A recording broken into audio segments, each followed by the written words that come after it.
Let's send it now downstairs as Braden Schenck is currently standing by with Fairfield head coach Laura Field. Thanks, JJ. Coach, a great first half from your team. You lead by big at the half. You saw the situation in the semifinal against Quinnipiac. What about these first halves that really sparked your offense? I think we're just trying to play the same, which is to say fast and up-tempo. We don't take anything for granted, though. This is a great team, so, it's a cliche, but we're going to come out as if it's 0-0 starting the second half.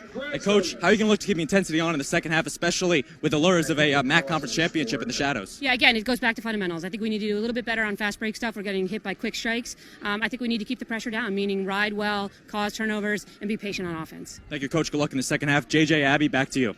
Thank you very much to Braden and to Laura. Weekend mentality. Abby Rafis, the head coach of Siena, is standing by with Braden Schenck. Coach, not the first half you guys were looking for, trailing by 9 coming into the second. A lot of calls haven't gone your way. How do you try to keep your players grounded, especially in a game of this magnitude when you're just not getting the calls? Just telling them to let me do my job and I'll take care of the officials. I just really want to see our players playing the way that they have all season, which is with composure, sportsmanship, not getting rattled, not worrying about the officials. Just let me handle that. And then, Coach, you made the change to start the second quarter, bringing Aiden Summer into play in net. Walk me through the rationale of that decision to bench Krasner for the first couple possessions, bringing Summer on. We didn't have a save. That's why. Thank you, Coach. Good luck in the second half. JJ, Abby, back to you. That is what you're playing for today, as Braden is now standing downstairs with our player of the game, Caroline Mangan. Thanks, JJ. Caroline, a big MAC championship win. The grad student, you're fourth in your career, if I'm correct. Yes. What has this journey been like the last 4 years for head coach Laura Field and this Stags team? It's been awesome. I'm so grateful for my experience here, and my teammates and my coaches, specifically Laura, have been like the best support system for me.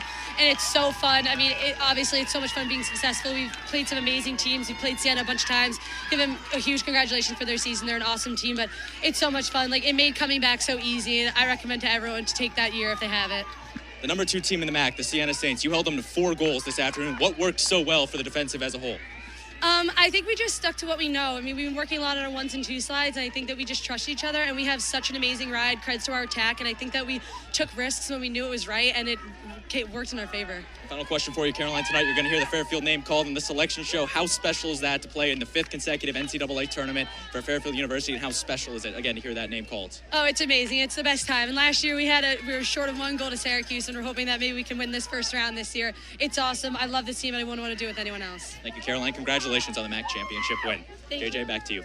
Well, thank you very much. That was our player of the game, Caroline Mangan, and now Laura Field standing by with Braden. And Coach, congratulations on the MAC championship win. You can finally say the Fairfield Stags are the 2023 MAC Conference champions. How are you feeling right now? I feel great. I think first off, Siena's a great team. I said it when I walked through the line to Abby. The rivalry makes us both better. And so a huge credit to them. They bring their best every single game, and it's fun to play that game. Not only did you guys win today, but you won by a pretty good margin, 17-4 the final. What worked well for your Stags team this afternoon? I think we were just able to play up-tempo the entire game. I think in the second half in particular, we were able to cause turnovers and control possession a little bit better, and really control the pace of the game. That makes a huge difference in how the game turns. Final question for you, Coach. Your 5th consecutive MAC championship, that's no easy task. What is the winning formula here in this Fairfield, Connecticut team? You get to this MAC championship game year after year, and you win this MAC championship game year after year again. Yeah, every year is different, as everybody knows, and people who are watching, but the difference is those players. They work their butts off, and, it's all credit to them. I'd love to take any credit, but our coaching staff puts together the best lineup we can, but they power us through. So, I love our team. I think we bring a different version of ourselves every single year, but we always perform. Thank you, Coach. Congratulations on the MAC Conference championship. JJ, Abby, back to you. Thank you very much. After a 3-month summer vacation, the halls of Darien High School fill with students, and the Blue Wave athletic teams return to work. The 2022 high school fall sports season is once again here. Hi everybody, I'm Braden Schenck, and we welcome you to this DAF Media special. 2021 brought Darien Athletics 4 FCAC titles, 5 state titles, and many more memories and accomplishments along the way. We fast forward a year to 2022, and we're here to preview the fall sports season. We start our previews out on the gridiron with DAF Media's Dylan DeRiso with more on this year's football team. Thanks, Dylan. The Darien field hockey team is looking to avenge a penalty stroke loss in last year's state semifinals. Veteran head coach Mo Minikis will lead the defending FCAC champs into the 16-game regular season with a senior-heavy squad. Over on the center oval, boys soccer head coach John Bradley is looking to carry over that 2021 magic.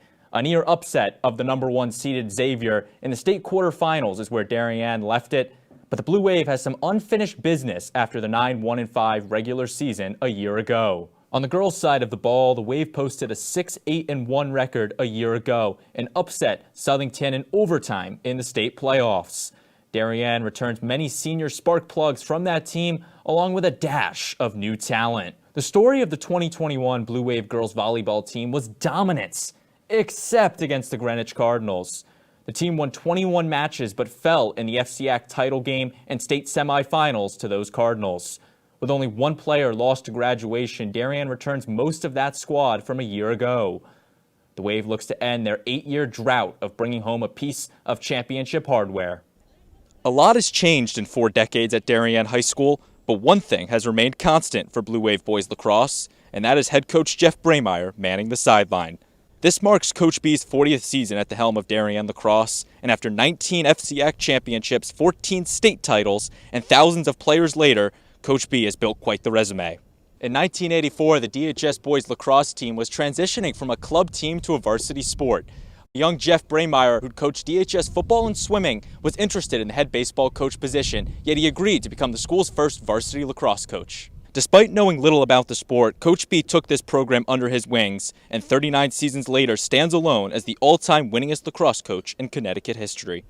Hi everybody, I'm Braden Schenck and welcome to this DAF Media special as we preview the spring sports season. The Blue Wave boys lacrosse team faces a gauntlet of opponents.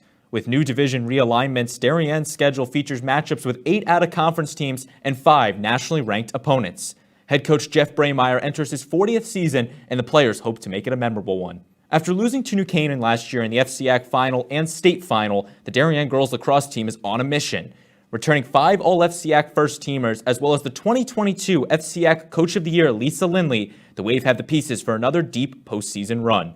Out on the DHS tennis courts, the Darien boys and girls tennis teams are getting ready for their seasons. 3-time defending state champion boys tennis team moves up in class this season. Darien will compete for a Class LL state title in 2023. Second-year head coach John DeFilippo has a roster with 3 college commits, and the boys are ready for the new challenge. Inside the DHS main gym, the Darien boys volleyball team is hard at work. Longtime head coach Lori LaRusso has built Darien into the state's premier program. Darien is the 3-time defending FCAC champs and has not lost a match since the spring of 2019. The Darien boys and girls track and field teams return to action this spring. The girls finished 11th last year at the state meet, while the boys finished 7th. And both teams have some talented athletes competing this spring. Darien girls golf team will hit the links once again this spring. They'll look to swing their way into the state championships in early June. Also, the Blue Wave sailing program will once again hit the water, competing in the Fairfield County Sailing League. That will do it for this DAF Media special. I've been Braden Schenck, and we thank you for watching.